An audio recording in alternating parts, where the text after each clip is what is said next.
गावांना स्थळ तयार केलीत आणि तिथे धर्मांतरणाचा मोठा मुद्दा चालू केलेला आहे।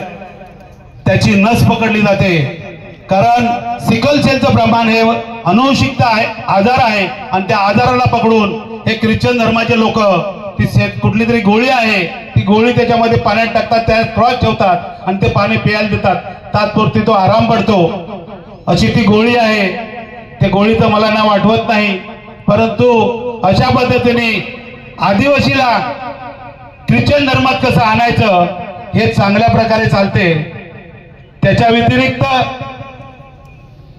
काही ना वाईट वाटेल, आमच्या वाड्या तालुक्यामध्ये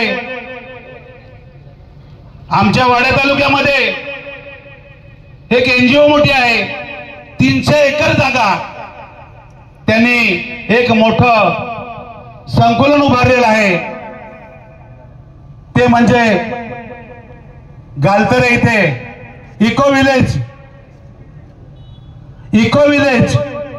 मोठं झालेलं आहे। तिथे 300 एकर जागा आदिवासींची बळकावलेला आहे। म्हणजे अशा पद्धतीने म्हणजे संविधानाच्या आधारे या गोष्टी होत नाही, परंतु त्या गोष्टी करतात। हे सगळं आपलं खच्चीकरण करण्याचं काम चालू आहे।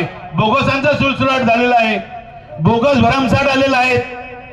आज बोगसांचं प्रमाण एवढं वाढले की नंदुरबारचे जास्तीत जास्त आपल्या मुंबईमध्ये नगरपालिका महानगरपालिका एज्युकेशन मध्ये जो बिंदू नामोलीचा राखीव कोटा आहे तो त्याच्या आधारे म्हणजे टेबलाच्या खालून सगळं घेऊन भरला जातो। अशा पद्धतीने आदिवासीच्या जागेवर सुद्धा बिगर आदिवासी इथे येत आहेत, हे आपण कुठेतरी सगळ्यांनी लक्षात घेतलं पाहिजे। आज महत्वाचा मुद्दा, सर्व पक्षाचे लोक एकत्र आलेत, पण आज आपण आदिवासी म्हणून एकत्र आलोय, ही गर्वाची बाब आहे। आणि आदिवासी म्हणून जो जो प्रश्न निर्माण होईल त्या त्या प्रश्नावर आपल्याला आदिवासी म्हणून एकत्र यावं लागेल आणि येऊन आपल्या प्रश्नांना आपल्याला चोख उत्तर द्यावं लागेल। एवढंच बोलतो, जास्त काही बोलत नाही। आयोजकांनी 2 मिनिटं बोलण्याची संधी दिली, परंतु खरोखरच हे आदिवासीचे जे मुद्दे आहेत ते जे मुद्दे आपण प्रत्येकाने हाताळले। आज आपण पक्ष पार्ट्याच्या माध्यमातून आपण बिखरलं गेलेलो आहे, याच्यामुळेच आपले इतर लोक आपल्या एसटी समाजाचा गैरफायदा घेतात आणि आपल्यामध्ये घुसू पाहतात। एवढंच बोलतो, थांबतो। जोहार,